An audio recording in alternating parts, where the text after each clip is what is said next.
Neng Uwa selaku amil di kampung Murek nanya ke Eneng. Naros naon wah?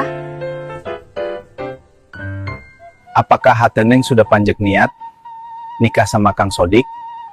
Insya Allah wah, niat Neng sudah bulat. Apakah Neng moal kaduhung menyesal nantinya? Insya Allah mau alwah. Tos dimutan pait pehiurana, insya Allah hati Neng tos panjek di tikaku Kang Sodik. Ya syukur ari kitu mah lantaran urang kudu nyaho oge jiwa raganya, terutama raga badakna normal sakabehna. Bisi nanti ari tos nikah, karakanyaan yen Sodik teh burut.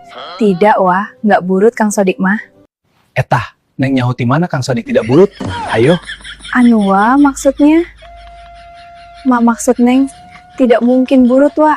Ya sudah, besok gua nikahkan kalian.